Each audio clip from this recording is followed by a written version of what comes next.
What track? What number track is this? I think it's like number 7. Hold on, let me look real quick.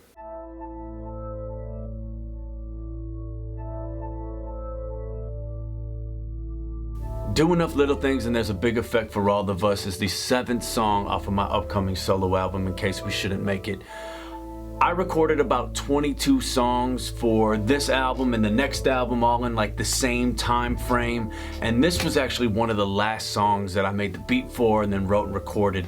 And originally it was just my verse and then a hook. And the whole idea of you doing enough little things and there's a big effect for all of us is just kind of the mantra that I have in my daily job, where I'm teaching and we have like a basketball 3-on-3, and then we have a chess tournament, and then we have a 1 million word club. We do all these little things, and eventually if we do enough little things, we actually have something for everyone. And that's the idea. You do all the little things instead of one big thing for everyone, because there's not one big thing for everyone, in my opinion and in my experience of doing this kind of work. So I just really like that mentality of the song. This was one of the last songs I've recorded out of like the 22 songs that I recorded for this album and the next solo album that kind of come together as like a twin package. I sat down and I was like, I'm missing something where I just have like a bunch of different cadences. There was specific songs that were written about certain things, and then I just was like, I don't have anything where I just rap and I switch my flows up and I switch the rhythms of the way that I'm rapping. I don't do any double time. I don't have any of that cool triplet stuff that people are doing.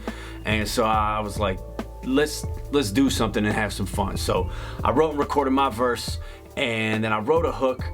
And when I was done, this was about the time that Jeff from Jellyfish Brigade and I had started working on new Jellyfish Brigade shit. So we were talking a lot, and I sent the song off to Jeff, and he was like, yo, I want to do a remix of this. The verse is awesome. I don't like your hook.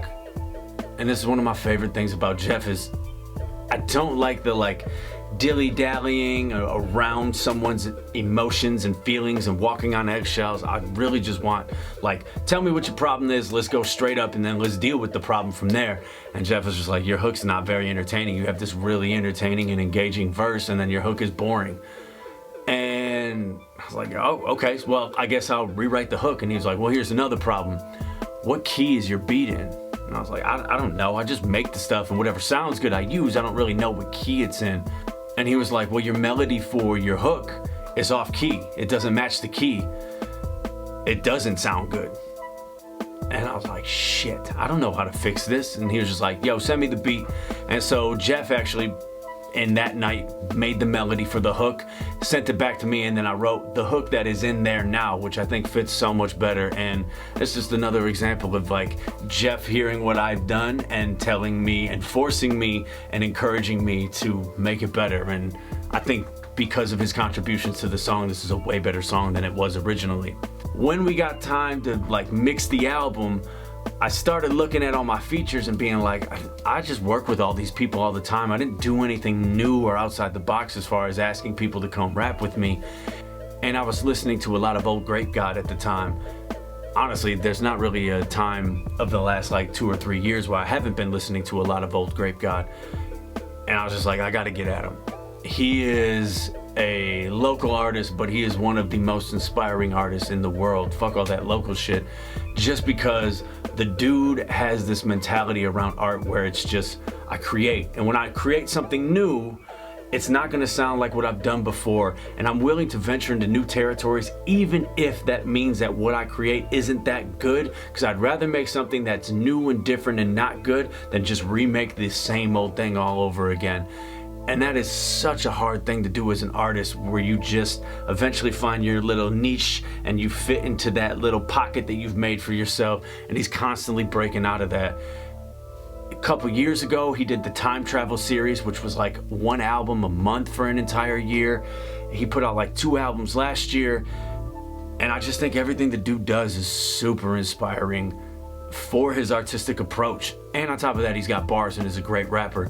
So I reached out to him, and it was one of those man, if Grape God thinks this song is good, that's super validating. And he hit me back and was like, yeah, I mess with the track, let's make it happen. So sent it over to him, and I would say either that day or within a couple of days, he sent me the verse that you hear on this record, and I love it. It's so great. It's poignant. The rhymes are cool. The way that he approaches the song is really great, but he also has some really deep introspective stuff on there. And I'm just incredibly grateful that I got to do a song with Old Grape God. That just means a lot to me. It's like a little bucket list check off thing. So, shouts to Grape God, shouts to Jeff.